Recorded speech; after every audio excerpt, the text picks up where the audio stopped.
Good afternoon. Welcome all of you to the August 22nd, 2024 briefing. This is the second briefing for our meeting for September the 5th, 2024, which will go into the details for each of those items. We have no discussion items before we start today. I'll turn the meeting over to our county manager, Chantel Robinson. Thank you, Mr. Chairman, and good afternoon, Commissioner, staff, and guests. We will actually pull agenda item number 18 first because our lobbyist, Ashley Perkinson, is here, and it's a resolution authorizing execution of an agreement with Perkinson Law Firm for lobbying services at the North Carolina General Assembly.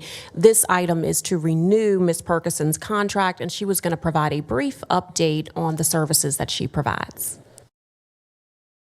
Yeah, please come forward.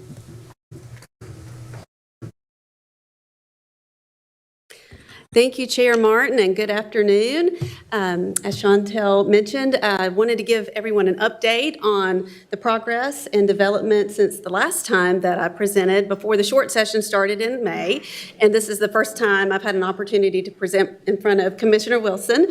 And just some very brief background. As you know, I've been on board with Forsyth County since 2021 when the board and all its wisdom, along with the county staff, decided it would be a very good year to engage lobbying efforts and work with the General Assembly, that this could be an opportunity for legislative funding, especially for capital projects that were so important to the county. And we've had great success, of course, in 2021, and then again in 2023 with funding for water and sewer projects and also for the agriculture complex and the Tanglewood Clubhouse. So a lot of good developments and successes that we're very proud of. And as I mentioned when I presented before the short session, the guidance that I had received from legislative leadership, and I think that probably some of you received as well, is that the short session budget would likely be a tweak of the two-year 2023 biennium budget, and that we likely wouldn't see a lot of new local projects being funded. Fast forward to today, the House and the Senate both passed their own versions of the budget, but we don't have a final budget. The legislature did pass a funding mechanism for teacher pay raises and some additional funding for early child care, but we still do not have a short session budget. The adjournment resolution that the General Assembly adopted in the end of June does call the legislature back periodically until the end of the year. And in the November session, there is an opportunity to take up a budget bill, but that may or may not happen. So I think at this point, we're really looking at preparing for the long session. And the strategy that we have worked on over the last few years has been to focus on items that the full board supports, and particularly on funding for capital projects. And as you probably remember from the presentation before the short session started, we worked with county staff and the communications department and commissioners highlighting some of those key projects that we wanted to continue to work on in communicating to the legislature for funding, and that included continued funding for the airport, the Greenway connecting Guilford and Forsyth County, also funding for the detention center needs. And so a lot of those areas we'll continue to work on.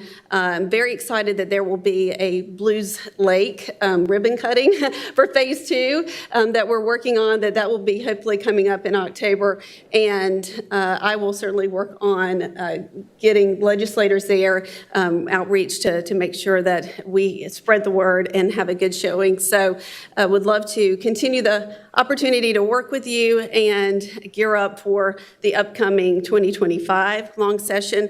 Again, continuing to focus on those items that the full board supports. I did also want to mention, I know there were some great questions that came up last week when Gordon presented the proposed priorities for the North Carolina Association of County Commissioners.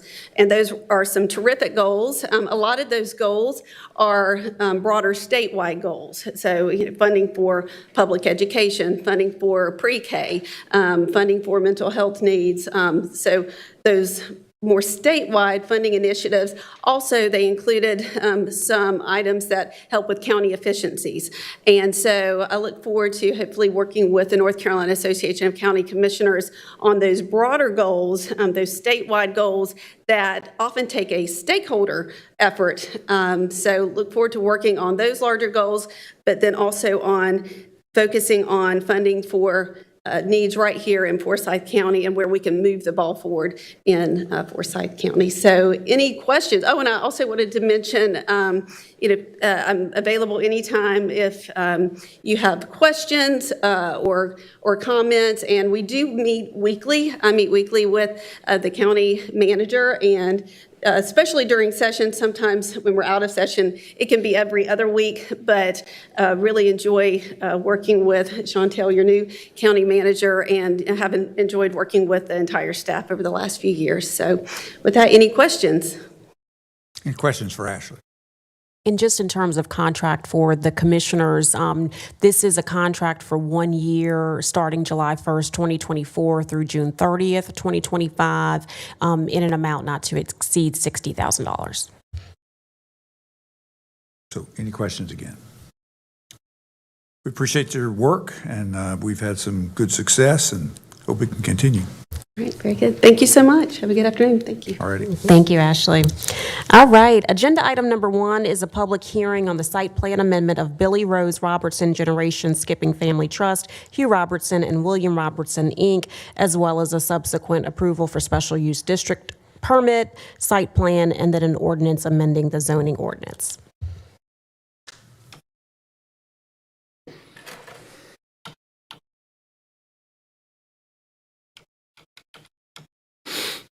I'm going to make this brief. This is, you have seen this before. This was previously rezoned to, I believe, 115 or 118 townhomes back in 2022 or 2023.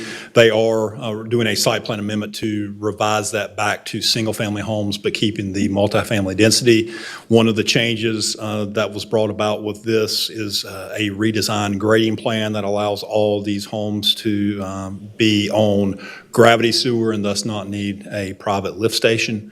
Again, this was heard by the planning board back in July, and they unanimously recommended approval.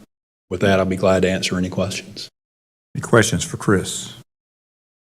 Actually, it's an improvement not to have the lift station. I would agree. One of the issues have been on our list.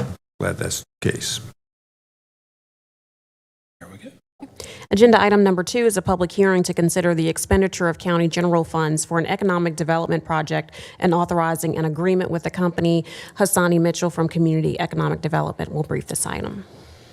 Thank you, Madam Manager. Good afternoon, Commissioners. We briefed this item last week, and we will do a full detailed presentation at the public hearing, but this is performance-based incentives to assist a company, a produce wholesaler and distributor, looking to locate here in the county, specifically within the city limits. The company is also considering locations in Columbia, South Carolina, and Charlotte, North Carolina. Their capital investment is just north of $6.25 million, and that investment would generate at least 165 new full-time jobs. And the company is also moving a significant amount of existing employees into the county, so the total job count would be at least 305 full-time jobs. These jobs have an average salary of $55,542 a year. This is a standard 5-year incentive, and the county's incentive would not exceed $88,749. City of Winston-Salem is considering incentives, as well as the state of North Carolina and the Community College Customized Training Program. But once again, we're prepared to do a full detailed presentation at the public hearing, where we'll also detail the company's name and have company representatives, as well as our representatives from Greater Winston-Salem, Inc. But I'm happy to answer any questions that you may have. Any questions for Hassani? All right, thank you. Thank you. Agenda item number 3 is a resolution recognizing September as National Infant Mortality Awareness Month in support of the 13th annual Walk a Mile to Save Our Babies. We will have staff from Public Health here next week to receive this resolution. Agenda item number 4 is a resolution designating a Forsyth County official to make recommendations to the North Carolina Alcohol Beverage Control Commission on ABC permit applications. Gordon Watkins, our county attorney, will brief this item.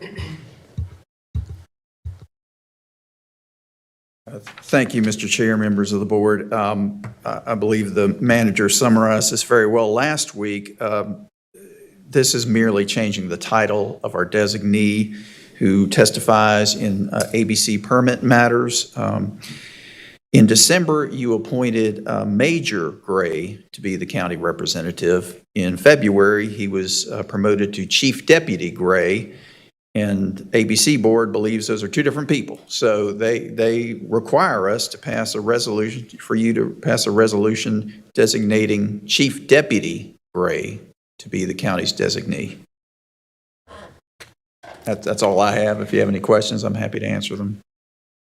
Thank you. It'll be a hard one, but we'll probably be able to do that. Agenda item number 5 is a resolution acknowledging notice from Beeson Crossroads Fire and Rescue of its intent to purchase capital property valued at over $10,000 and approving the purchase pursuant to Section 12 of the January 1, 2021 agreement between Forsyth County and the Beeson Crossroads Fire Department. Deputy Manager Kyle Haney will brief this item. Good afternoon, Commissioners. So as the county manager said, this item is for your consideration is approval for Beeson Crossroads Volunteer Fire and Rescue to purchase capital property in excess of $10,000. Per the county's agreement with Beeson Crossroads, Section 12, the department must provide a written proposal to the commissioners, and the commissioners have to approve any capital purchases in excess of $10,000. Beeson Crossroads fire suppression units include a 25-year-old Pierce fire engine and a 30-year-old Spartan rescue truck, which they are looking to replace with a 1,000-gallon fire engine and reduce annual fleet costs. Beeson Crossroads Chief Hampton submitted a written request dated on July 23, 2024 to make this capital purchase. They are seeking a truck with an estimated final cost of around $950,000. However, since that letter, the truck that they were considering was sold, and so they were looking at other trucks. They had requested the flexibility to go up to $1 million just based on the market and what they're seeing. And so we would modify the resolution if the board is amenable to that for the next meeting, for the voting meeting. In the written request dated to make this capital purchase, Chief Hampton did specify that there are no plans to request an increase in the tax base for the district, and the purchase will be made within the department's budget. Happy to answer any questions, as well as Chief Hampton is here if he has anything to add or if you have any questions for him. Good, thank you. Any questions for Kyle or Chief Hampton? That's good. Chief, I'd just like to mention again how much, at least I enjoyed the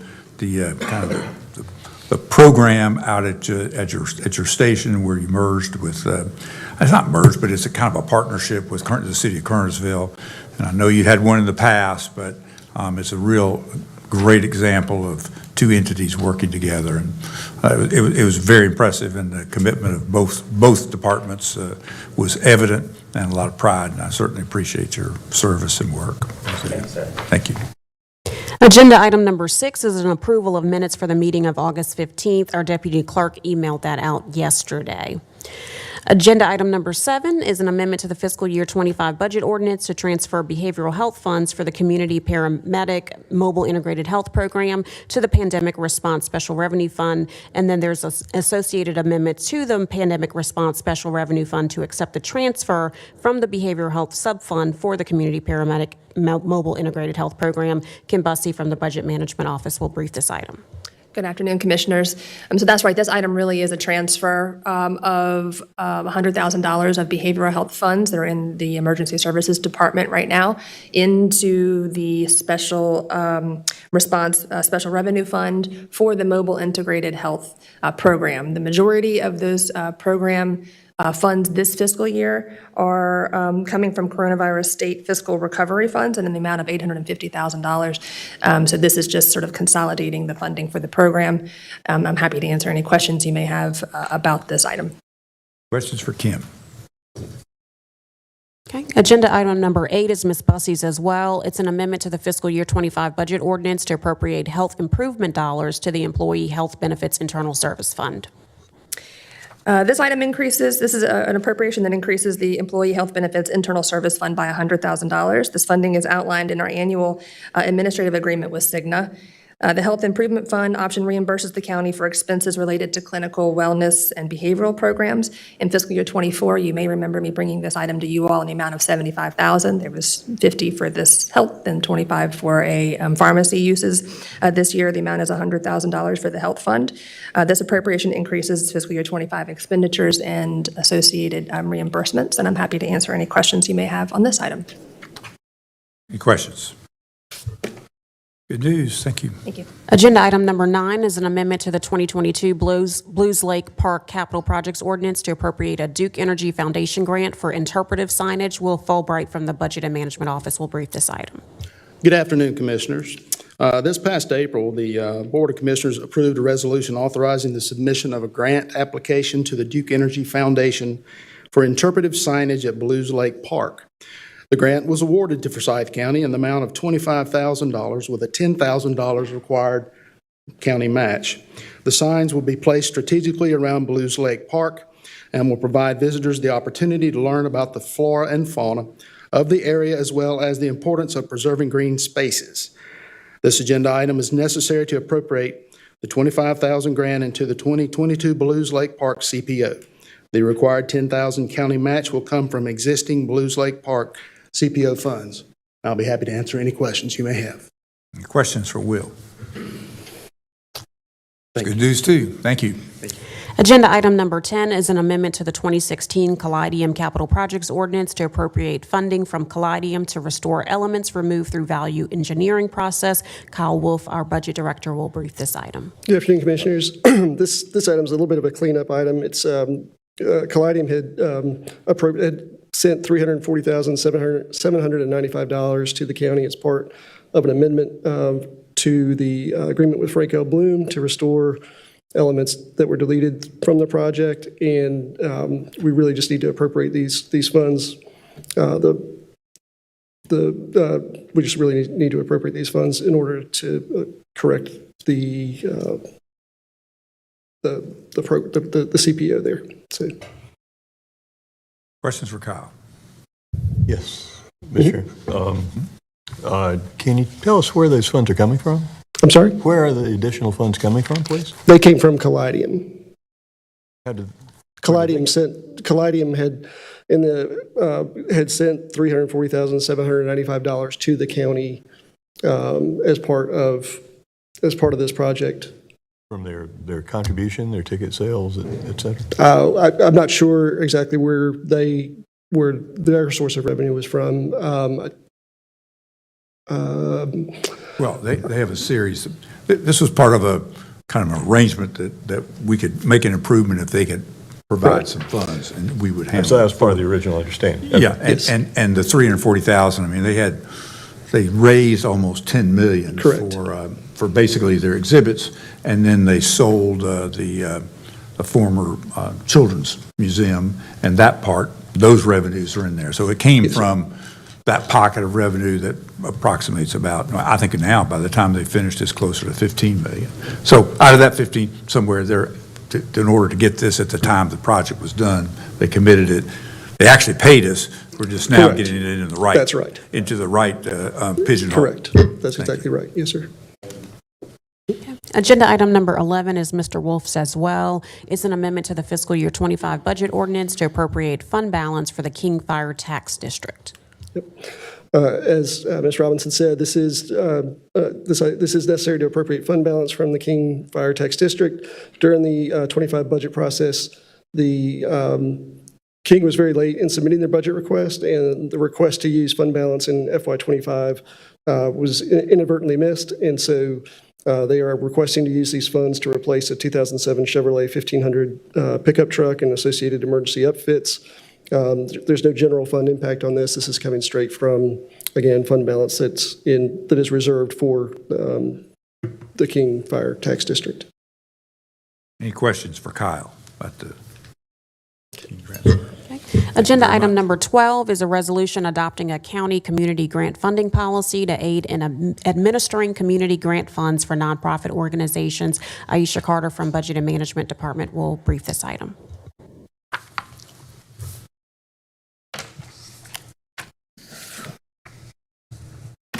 Good afternoon, County Commissioners.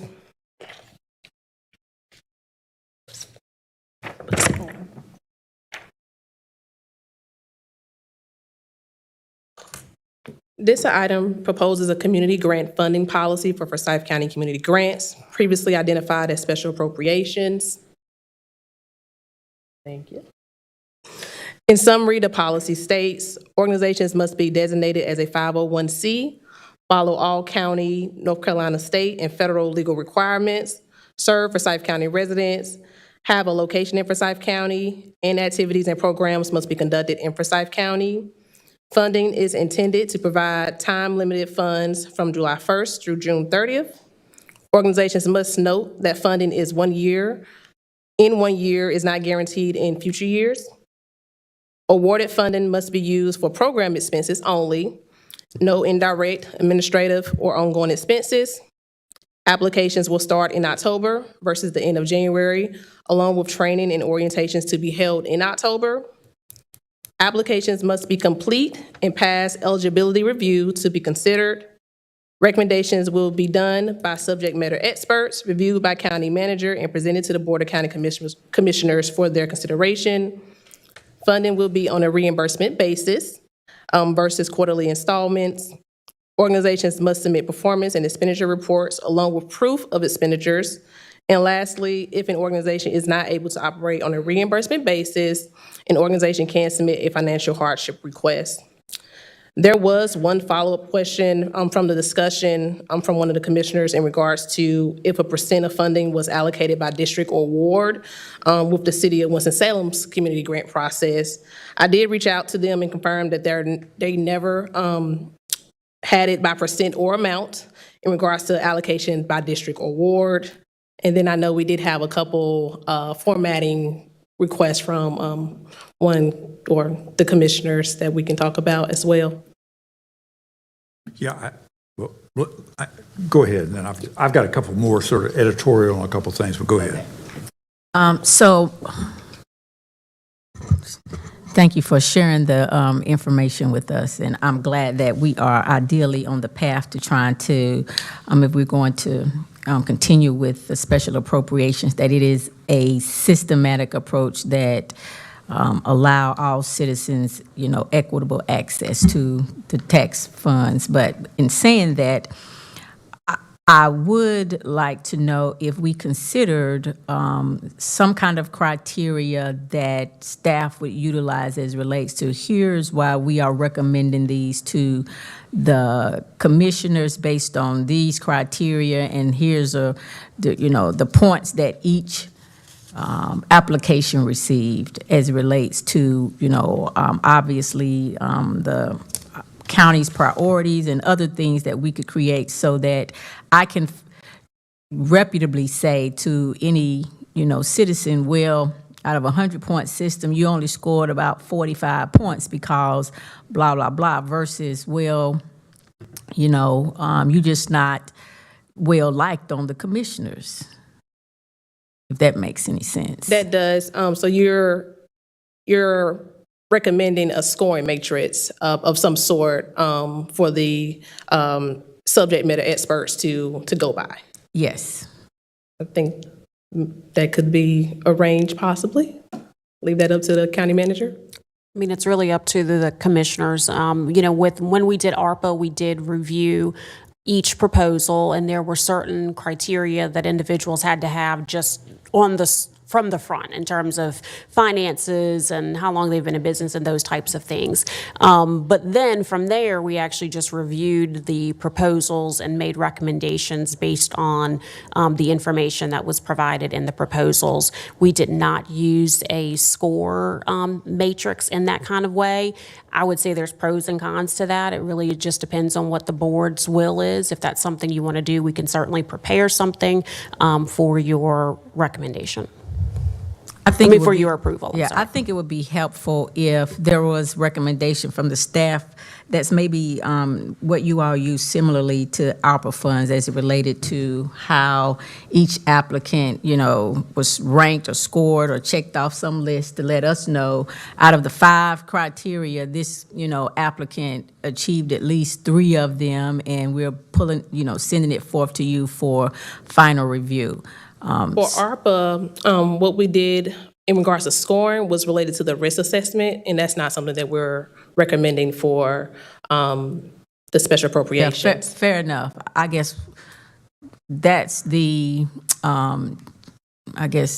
challenge now before us, because otherwise to me, it's the same approach that we've used before. You send us everybody's name without any sensibility around. Experts have looked at it, and here's what we think as it relates to the value of this applicant. That helps me to make final decisions of where I would then support an applicant instead of, because I like you. But no, I have a verifiable feedback, at least from, even if we don't do ranking, there is some feedback around why I'm supporting one applicant over the other. So that we will do. So we will have subject matter experts do feedback. We will have staff that are subject matter experts in whatever that field is. If it's arts, then there'll be a subject matter expert in arts. If it's gun and violence, it'll be that. If it's behavioral health, we will have somebody reviewing those applications. And we provide like written feedback on each one. So we would have a recommendation on yes, no, and sometimes we have a maybe and kind of an explanation. And then just a brief summary on why we're recommending it or why we are not. Thank you. Fair enough. Commissioner I Martin? just have a couple of, some are editorial and some will go a little bit beyond that, but, I can quickly in fact, every commissioner has a copy, and my suggested changes are in capital letters, a couple minor mark-throughs, and I can go over them just very quickly, but if you on that very first page at the bottom, we talk about I guess there are 5 areas of sort of the county policy and goals, and one of them is cultural, and what originally was in there was create a community in which to live that is convenient and pleasant, and I probably didn't think convenient and pleasant captured cultural exactly, and so I changed it to a slightly different, I just said create a community that enhances the quality of life for everyone. As sort of a part of where cultural means a lot of different things, but we probably all have an idea of quality of life and what it does in our community, and it does wrap around customs and beliefs and you name it. So I think that's a part of that. So I don't know if everybody can think about it for next week, but I would submit that. The other part on page 2, there is nothing. On page 3, a couple of things. In the eligibility review, which is the second bullet on page 3, on the next to last bullet, instead of saying does all funds, I just said do all grant funds serve for Forsyth County residents, minor editorial.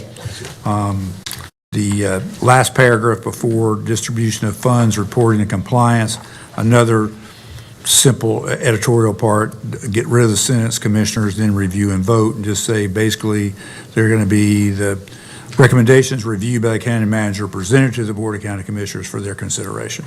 Simpler. But the more substantive changes are on, I have a couple questions and a substantive change on the last page. In the last page, there's a series of funding, distribution, and expenditure, and performance reporting will be based on the following. And there's a single bullet, and the second bullet talks about if you have a hardship, and it goes into some discussion about what would be considered. Then there's a little paragraph that looks to me like it ought to be under that bullet, and that paragraph that doesn't have a bullet actually talks about how the hardship part will be handled and so forth. And I just think that needs to be moved over to under that bullet's paragraph because it's a part of the hardship piece. And then the next bullet, I do have 2, let me see. Actually, this must be on, I think there's a page.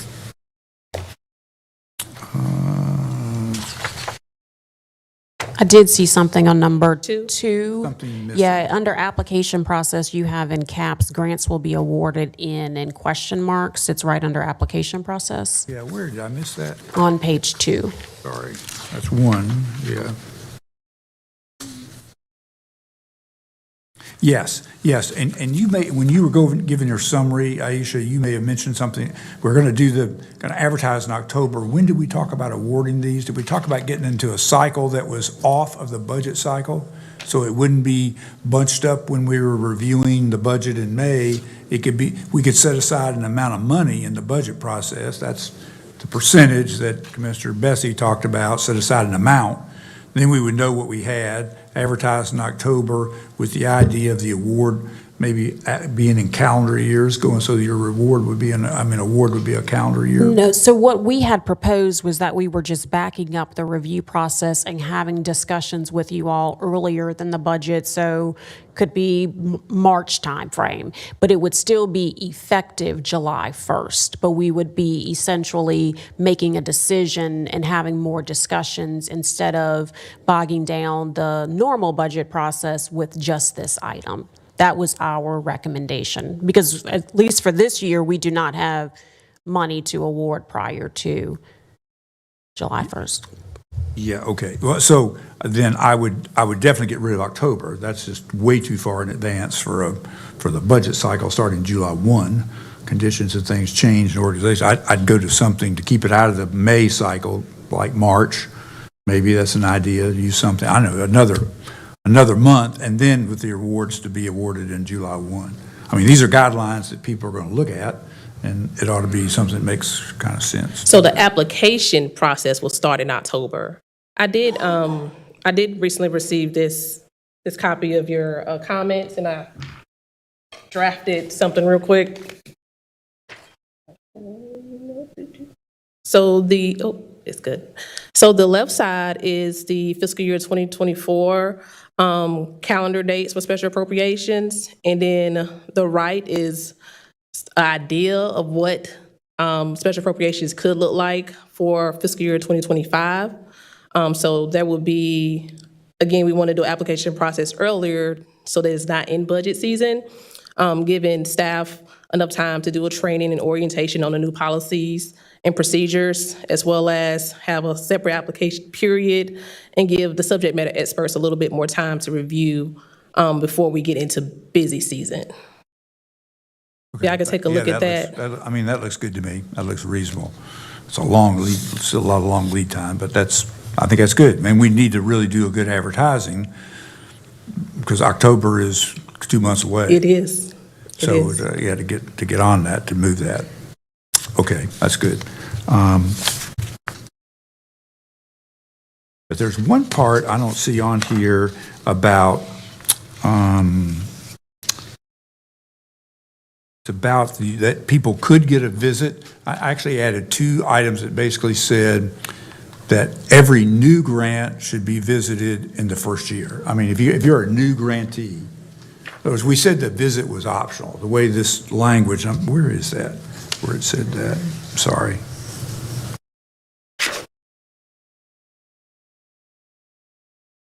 So at the very bottom of the second page, let's say the last sentence, it says funding organizations will, and go to the third page, require on-site monitoring visits by county staff as well as subject to a comprehensive county internal audit. I think that was an edit Ms. Carter had made based on the last Yes, meeting. before it was optional, and then County Commissioner Martin, you suggested that it be required for all of them. The document I added these annotations on did not have pages. It was all continuous. And so it was right towards the end, and I just don't see it, because I put all my stuff in all caps. And there were 2 items that dealt with, it wasn't about the internal audit, they were subject to a visit. It was, even in the narrative, it was a subject to a visit. Let me see if I can find that in the little letter.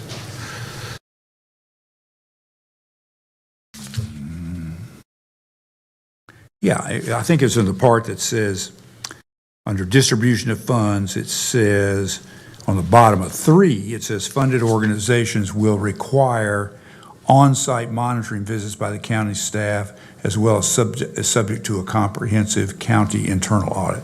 Oh, yeah, that's the part you read, and that's on-site. Funded organizations will require, so that means we're going to do it. Yes. That is correct. Okay, then the two additions I had, because we had said maybe, and I'd added, well, if you're a first year, you definitely ought to get one.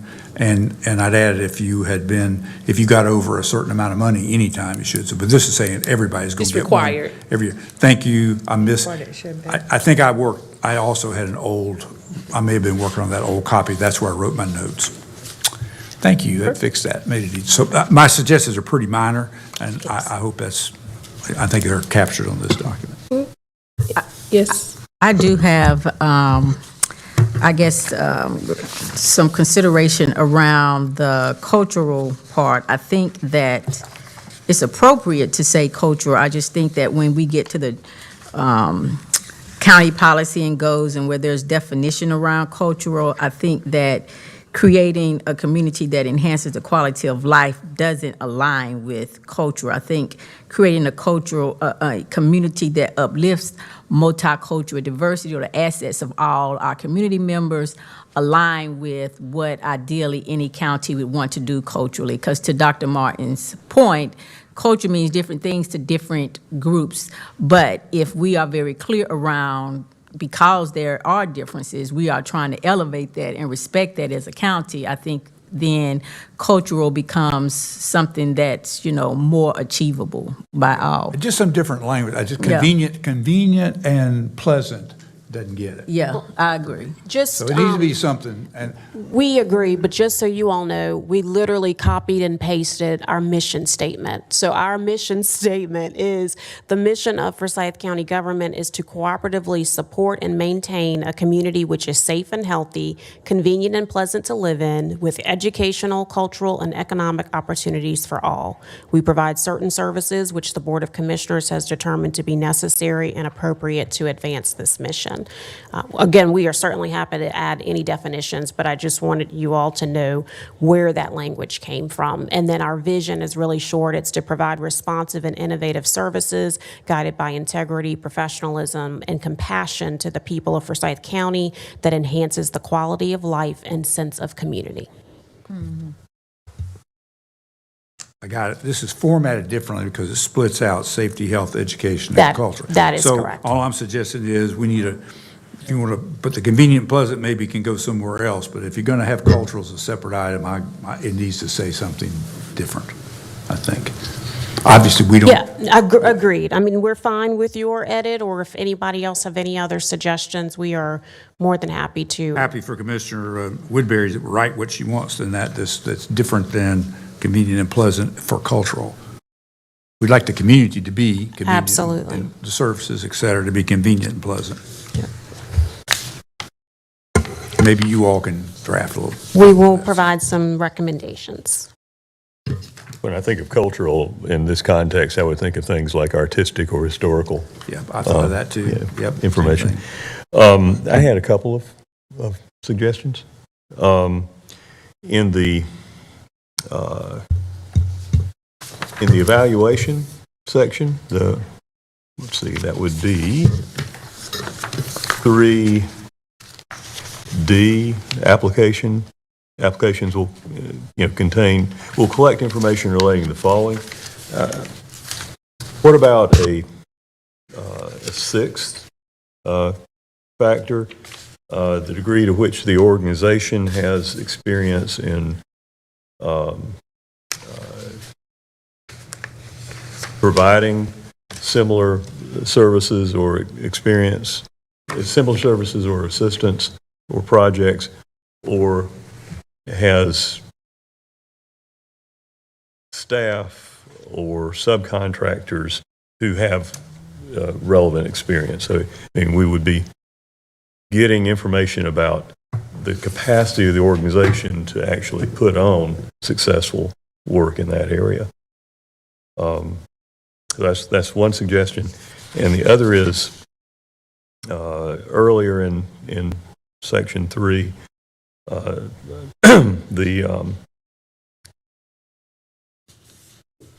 the 5 areas, I would recommend in the applications having organizations specify which of the 5 areas is the principal target for their project or program. And then presenting the projects with the scoring by area so that we're looking at, what, based on our staff evaluation, provides best bang for the buck under each of those priority areas. So that, if we, for example, were to come to the conclusion that in a given year, health disparities were a high target for community grant assistance, then we might in that year choose to spend more in that category. That's just an example. Yes, sir. And what I will say is that absolutely is our plan. Again, with ARPA, we had different categories and we had different subject matter experts for those categories. And so our plan would be for organizations to check which one they are, think that their project fits under, and then we would have subsequent staff review those proposals. So we would do that. And on the staff side, I love your recommendation on adding experience. I can tell you that is something we always look at, but to spell that out, because we do frequently receive applications from organizations wanting to do something, but they have no experience doing it. And so, and on the staff side, we don't recommend it, but I think that would be great to spell that out in here. Yeah. And, I've noticed that for the 2 budget cycles I've been on this commission and over the years previously when I was on the city council and with a similar vetting process, some of the largest grant requests you got were from organizations with no experience in the area. And so they basically just highballed a number, not really understanding what they needed to do to make that kind of program work. And so it was tough to evaluate. I would agree. On the merits. Yeah. Thank you. No, that's a good one. And just as a follow-up and just a general comment, I think from Commissioner Bessie's point is well taken. And I think by putting the 3 things in the eligibility review that your 501c3, that's a low bar. But the issue of having a Form 990 is a higher bar for some of our nonprofits. So I think that is good to have that. Any other I questions? think you all have done a great job. I was very pleased with the ARPA funding and the process you went through. I think you all know what you're doing, and I appreciate it. Thank you, Commissioner Whisenhunt. Any other questions? Thank you, Commissioners. Thank you. And we will make those changes and make sure you have time to review them. I do just want to remind you that if this policy is approved, we will come in the next cycle asking for some county funds that we have identified to assist our team with being able to actually do the monitoring piece. All right. Agenda item number 13 is a resolution authorizing execution of an amendment to the agreement between Community Care Center for Forsyth County to hire 2 full-time staff to expand behavioral health services using ARPA funds. Bailey Arnold from our Finance Department will brief this item. Thank you. Good afternoon, Commissioners. I am presenting for your consideration an amendment to a previous resolution to extend the term of service for the Community Care Center for Forsyth County to allow time for efficient expenditure of their ARPA funding. On March 2nd, 2023, the Board of Commissioners approved a resolution awarding $431,142 to the organization to hire 1 full-time licensed clinical social worker and 1 full-time mental health counselor to provide free mental health services, including mental health and addiction counseling, support group services, crisis intervention, and many other services. The original term for the program was March 2nd, 2023 through December 31st, 2024, and the requested extension end date is June 30th, 2026. There's no additional funding included with this request. We received the request because the organization experienced some personnel challenges getting started with the program. There was a delay in hiring the 2 professionals who both needed to not only be fully licensed, but also bilingual to meet the needs of their patient population. And that's all I have. I believe the CEO, Paul Jeffrey, or another representative from the organization is here today, and we're both happy to answer any questions. Any questions for Bailey, or want to hear from the organization, or want to hear from them? Anybody on community care?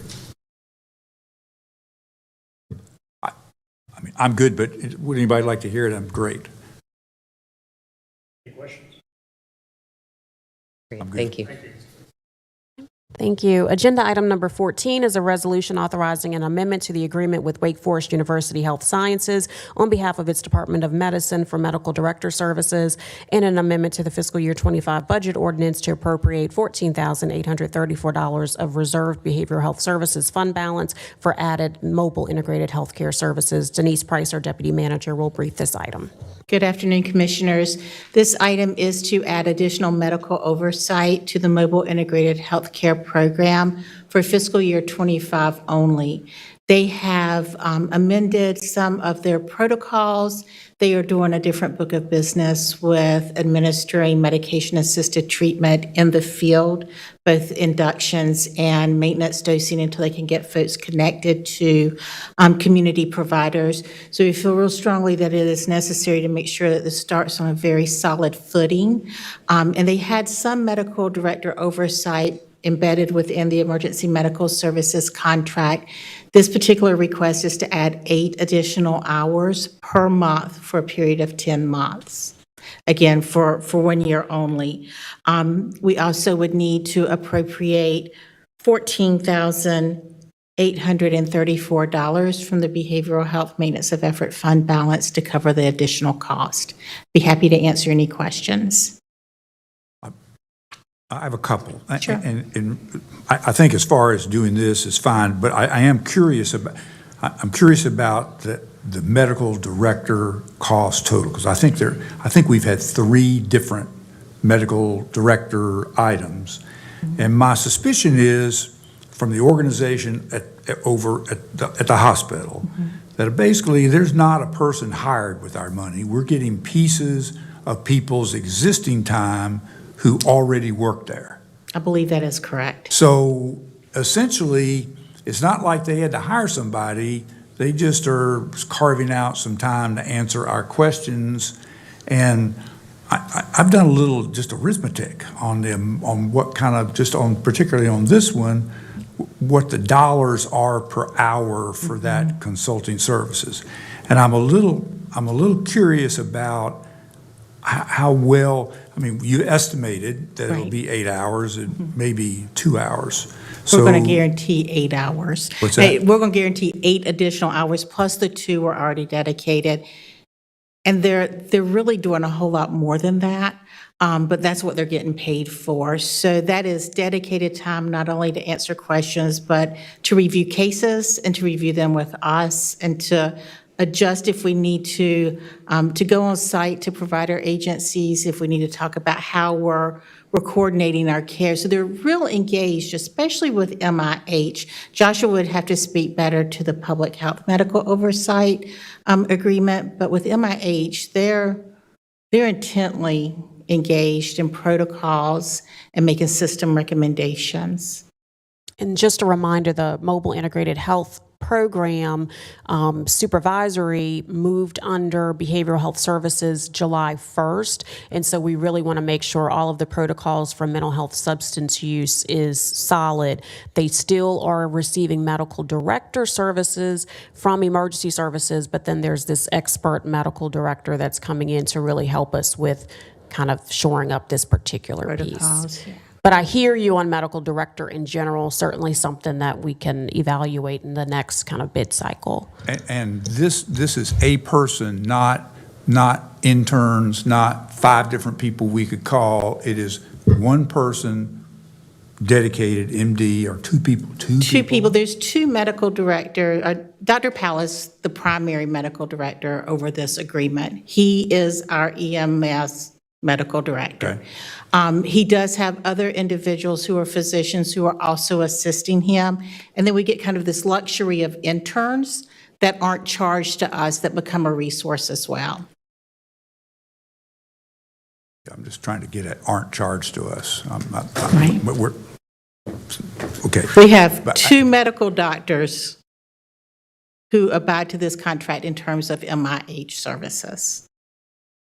Okay, and you are absolutely confident that the services will exceed the hours that we're basically judging this on? I am confident.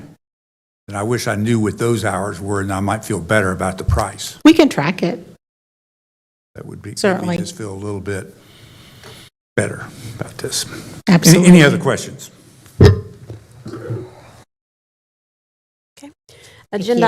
Thank you. Agenda item number 15 is a resolution authorizing execution of an amendment to the agreement between Forsyth County and Vincent Valuations LLC for real estate appraisal services. Our tax assessor collector, John Burgess, is here to brief this item. Good afternoon, Commissioners. Your approval of this item would allow us to sync up our already budgeted funds with a new not-to-exceed amount of $440,200 with Vincent Valuations. As you're aware, Vincent Valuations fills any of our vacancies in our real estate appraisal department as we work to complete work on the 2025 reappraisal. To date, we have only had 2 vacancies that they have had to fill, and that is still the case. The reason this increased is because as we were preparing for the budget and making sure that we got done with the reappraisal accurately and on time, I asked for 3 appraisers to be covered in case we had the need. So that's why we have to ask for the increase to sync up the budgeted funds with the contract. But currently, we are still only using 2 appraisers, and that's hopefully all that we will need until the end of December of this year. So if you had to go to a third appraiser, another appraiser, I mean, what is the cost of that contract cost for a full-time person kind of per month? I mean, this is a big increase over where we started with this. We've gone from an estimate of about $100,000 to now $440,000 down the road here. Right. So a couple of things. The most basic answer is for residential services, it's $85 an hour per appraiser. So that's the basic math. This contract covers a 13-month period, and so only 6 of those months are in the current year that we're in. So $265,200 is the cost if we needed 3 appraisers for the entire 6 months. We're already 2 months in to the 6 months, so there should be no way that we would ever spend the money that I'm asking for, but we do need to sync up the approved budgeted funds with the contract so that I can pay the vendor what I do currently owe him in this year. Okay. Other questions? I think I got it. Okay. Thank you. Thank you. Agenda item number 16 is a resolution approving the renewal of DocuSign Enterprise Electronic Digital Signature Services. Chip Rump, our IT Solutions Manager, will brief this item. Good afternoon, Commissioners. I'd like to present to you a resolution approving the renewal of DocuSign Enterprise Electronic Signature Services. DocuSign Enterprise Electronic Digital Signature Services utilized by the county departments for secure electronic signing of documents. Carasoft Technology Corporation is the current solution provider, and we recommend entering into a 3-year contract with Carasoft Technology Corporation for the period of September the 9th, 2024 through September the 8th, 2027, in an amount not to exceed $128,100. We received additional bids from NWN Innovation Delivered for DocuSign Enterprise Electronic Signature Services in the amount of $136,100, and a bid from CDWG for Adobe Sign in the amount of $256,158. Happy to answer any questions. So having those other 2 bids in the narrative we would receive would have been helpful. Then I felt better too. But I also I got it. I got it now. I'm comfortable. Any questions? Any other questions? Thank you. Agenda item number 17 is a resolution authorizing an amendment to the agreement with Axon Enterprise, Inc. for law enforcement body-worn cameras, in-vehicle cameras, tasers, and related services. Randy Hunsucker from the Sheriff's Office will brief this item. Thanks, Chantel. Mr. Chairman, board members, good afternoon.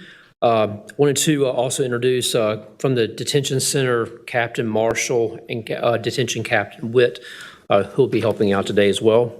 Last December, the commissioners approved a 5-year contract with Axon for the body-worn cameras, the in-vehicle cameras, and the tasers. The attached resolution for your consideration authorizes an amendment to this agreement consistent with Section 4 of the agreement, basically to add a new corporal position that the adopted budget includes for Rural Hall. That adjustment is in this year $3,767, and the 5-year cost is $30,000. That's basically a full set of equipment for that corporal position. It's completely covered by the town of Rural Hall. A second change with this amendment is to add 46 additional tasers for detention officers certified to use them. The cost for this portion is $38,370 a year for a total increase of $191,850 over 5. The Sheriff's Office believes this will provide critical safety and protection for detention officers, reduce risk of employee injury, and will greatly enhance retention. A summary of the changes by fiscal year and between the two elements there is provided in your information. But in short, the total cost for this fiscal year is $42,137, and a 5-year increase, $221,986 for both elements. And as I mentioned, funds are appropriated in the current year budget specifically for the Rural Hall adjustment. For the taser side, that's $38,370 increase, and the Sheriff's Office can cover that increase by the use of all remaining SCAP grant funds. The balance is currently $32,743. And also savings resulting from very productive negotiations we've had with the two main garbage collection providers here in the area who serve the detention center. And you'll have quite a bit of savings left over from that negotiation, I'm happy to say.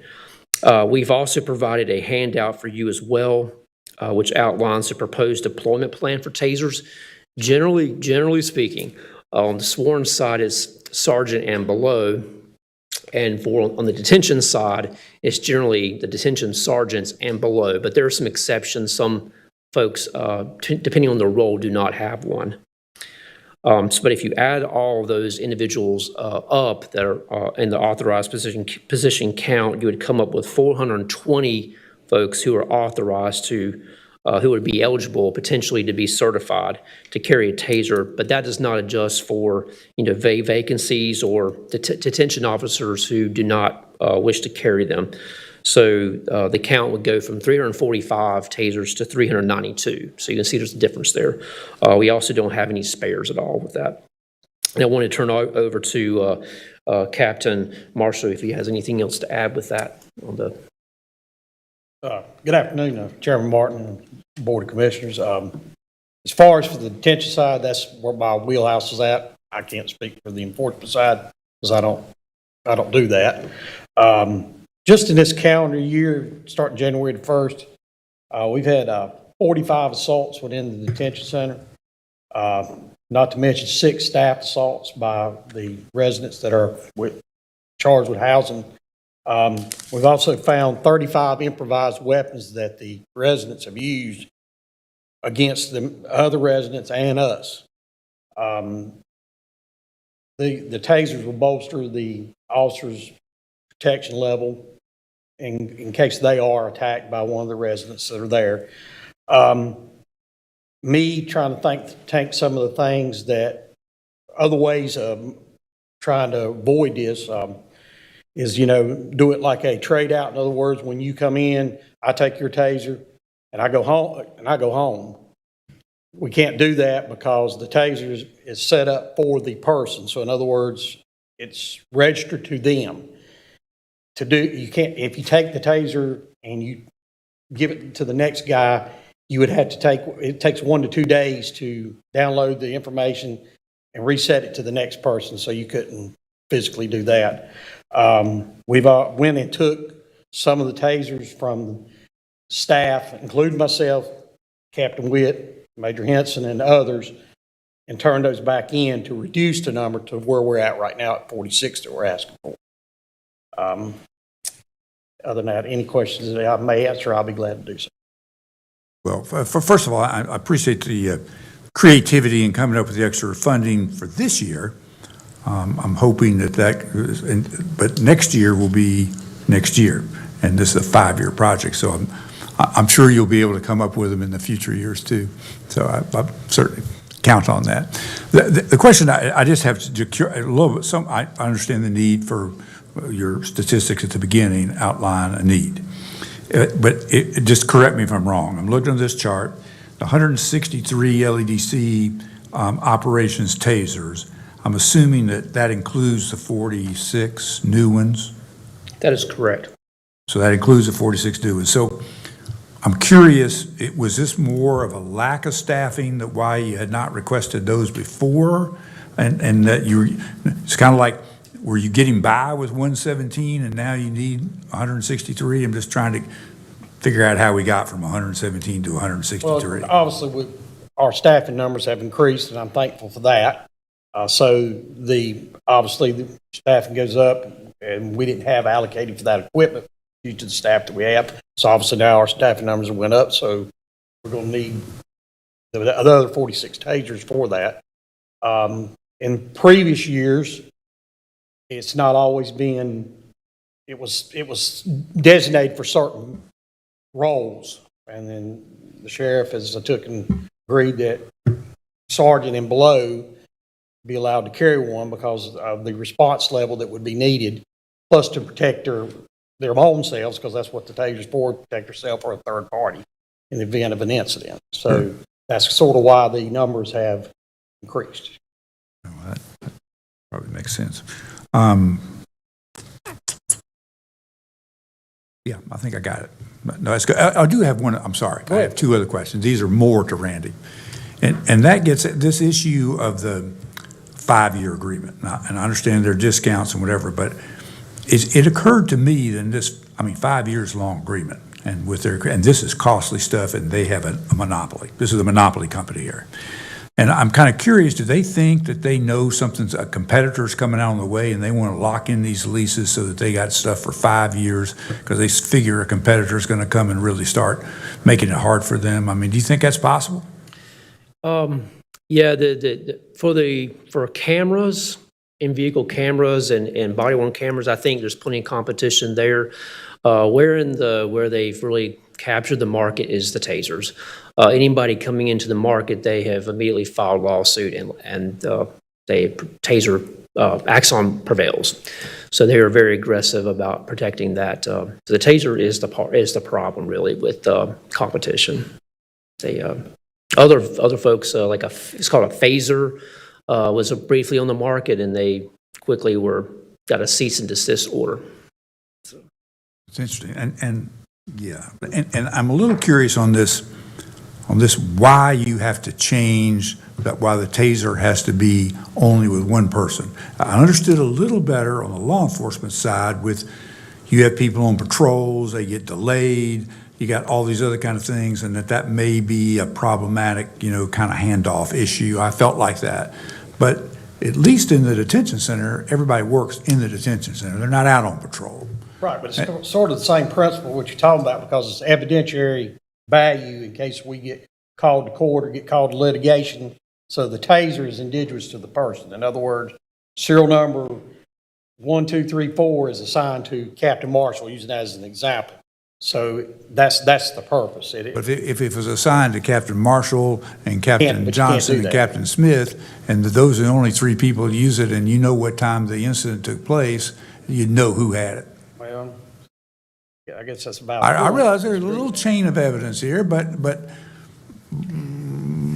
you're probably not in court with tasers a lot. I mean, there's some risk involved. Be amazed, but yeah, I can't disagree with what you're saying, because I'm not versed enough to get into the technology side of it at all. I mean, I just know that's in the questions I have asked. That is what I've been advised that's how it works. I couldn't answer that. That's just what I know from what I'm being told. Because it triples the cost, basically. good, I would say, yeah. Well, if you have I'm not gonna disagree 8-hour with you, shifts, no. it doubles the cost if you got 12-hour shifts. But if you got 12-hour shifts, you got fewer shifts. Never mind. It ends up being a lot more tasers. Or if you go from 8 hours to 12 hours, you're gonna have to have more staff too, so. Yeah, it's just a. I mean, it's- I just think this. We need them, and I guess the people that invented the thing that nobody could compete with. Yeah, This is and not I'll exactly what I disagree. think They've of got as the market America corner. You're here. in fact right about that. They do have the market corner. I mean, there is no competition for the taser device because they're so strong in their marketing and the protection of basically their patent or whatever they do. I mean, you're right. They got Maybe the that market corner. gentleman's an expert disagree and with can that. tell. If I may, sir. Sure. Just to share a little light, Captain Witt with the Sheriff's Office. The tasers are actually hooked up to the Axon, or evidence.com. It's electronic, so each time the taser is ported or charged, it's actually electronically documented as to the use. It's also hooked up to the body cameras also, so that that is recorded also. So it's electronically cataloged that that person had it, and this is what action took place on that. So I thought that might shed a little light as why one can't really be shared, because it's assigned to that person electronically in their system, their computer system. But the folks, you don't have the body cameras in the detention center. Several of us do, sir. Yes. I'm just thinking that I've been over a couple times now, and I kind of don't notice that particularly. Yeah, our special response team, they all have body cameras, and any of our armed detention officers, they also have body cameras also. That's not. No, sir. It's not everybody. You're already expanding the number to get it, and they're not all wearing body cameras. I just think that this is just a money pit, is the way this works. I mean, I don't deny the need for them, but it just seems to me there ought to be, I don't know how much has Axon fixed it? So, it's almost like they've programmed this to be almost impossible to get out of. But this has bothered the heck out of me, just throwing resources away, kind of. Anyway, anybody else have any questions? Or I'll just be the only one bothered today, so, okay. Thank you, everyone. Thank you. Agenda item number 19 is a resolution authorizing execution of an art loan agreement to Old Salem Incorporated, doing business as Old Salem Museums and Gardens. Our General Services Director, Scott Angel, will brief this item. Yes, that was the first one. Good afternoon, Mr. Chairman and Board. As mentioned last week, one of the items remaining in the Hall of Justice is a bust of Moravian Bishop August Gottlieb Spangenberg. The bust includes a granite pedestal, which has an attached plaque and was for years on display in the lobby of the Hall of Justice when it was operational. And I believe there's actually a photo of the bust in your agenda packet. But back in May, the county received an inquiry from a citizen regarding the future display of the bust, actually with the suggestion that Old Salem would be an appropriate new home given Bishop Spangenberg's connection with the Moravian Church. And with the county having no plans to reuse or display the bust, staff followed through on this suggestion and contacted Old Salem Museums and Gardens to inquire about potential interest in displaying the bust in one of their facilities. The museum expressed interest in displaying the bust and worked with county staff to develop an art loan agreement outlining the terms and conditions for taking receipt of, displaying, and maintaining the piece of art. The agreement states the county will lend the bust to the museum for the purposes of displaying it on the museum's property for an indefinite period or until the county terminates the agreement. The agreement will become effective upon its execution and the removal and transfer of the bust to the museum. The county may terminate the agreement at any time with at least a 3-month notice to the museum, and the bust shall be returned to the county upon a termination of the agreement. The museum is responsible for relocating the bust and shall display it at 924 South Main Street, which is the Frank L. Horton Museum Center. The museum has also agreed to prominently display a statement alongside the bust saying the bust is owned by Forsyth County and is on loan to Old Salem Museum and Gardens. The museum will have sole responsibility for the bust once the agreement is in effect, And the museum's installation, care, and public display of the bust will be valuable to the community and is deemed sufficient consideration in exchange for the loan of the art. So this resolution declares the bust of Bishop Spangenberg and the accompanying pedestal and plaque as surplus property and authorizes execution of the art loan agreement between Forsyth County and Old Salem Incorporated, doing business as Old Salem Museums and Gardens, to loan the bust to the museum for display. Are there any questions? Any questions? I'm glad we have found a home. Me too. I mean, that's great. Yeah. I mean, that's good cooperation. I'm glad some citizen called. We were able to execute it. Absolutely. Any other questions for Scott? Thank you. Thank you. Madam Manager, could we go back to 18? I know this is a year-by-year contract, and if in the future, could we do different fees for short session versus long session? That is certainly something we can discuss, if you all are okay with this year, and then something we could revisit. I'm okay this year. Yep, we can certainly revisit that for next year. Yes, ma'am. And Madam Vice Chair, I'll just note that the resolution contains an option for another year. So you don't have to do that, but you could extend it for a second year. But is our action for 2 years or 1 year? It's an option for 2, but the action's for 1. Yes, the action is to approve a 1-year agreement, and then if you direct the manager, it could be renewed for another year next year. Thank you. Okay. Agenda items number 20 and 21 are refunds by the tax assessor and collector. 22 is a report. It's the July contribution-based benefit cap report, and 23 is a fuel surcharge franchise report. That is all of the items that I have, Mr. Chairman, except I have a closed session motion. I have one question on the contribution-based benefit cap report. There's a footnote, several folks that are labeled deferred, and the explanation of deferred is employees' years of credible service and age do not qualify for an unreduced or reduced pension benefit. I'm having a hard time understanding. I don't know what that means. I mean, it seems like a whole lot of people's salary generally could be in that, right? As I understand it, Mr. Chair, it means they haven't, they're not old enough and don't have enough years of service to receive retirement. But aren't there a lot of people that would fall into that category? There are a lot of people that fall under that category, but So you why have are to just be on this list, you have to have a certain income. Yeah, and so, and I saw the minimum is like 126 something, I think. I saw that somewhere. 126,956. Yeah, and so I've just noticed there are a whole lot of sheriff's office folks on this list. I have already had conversations with both the sheriff and chief deputy, really needing to be mindful on non-exempt staff and really controlling overtime. And so I think we are on the same page in that regard, moving forward. And I think there ought to be some mechanism or way in which, if that is not heeded, that the extra costs are handled in some other, the way for us to recover that cost. And I can think of some that might get folks' attention. What I will say is there's someone on the list that had really an excessive amount, and they really have halted overtime. And so I think they better understand. A lot of our departments really don't understand what pension spiking is. They really don't. We barely understand it. It's very complex.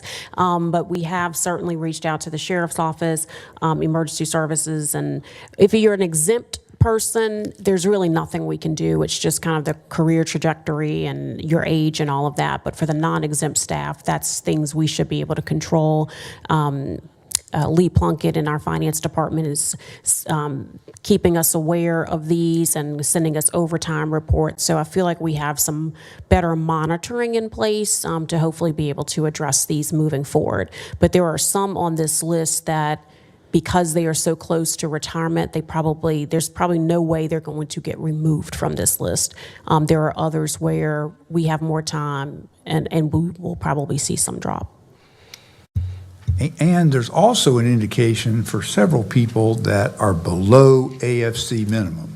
If you're below the minimum, why are you on the list to start with? I don't understand that either.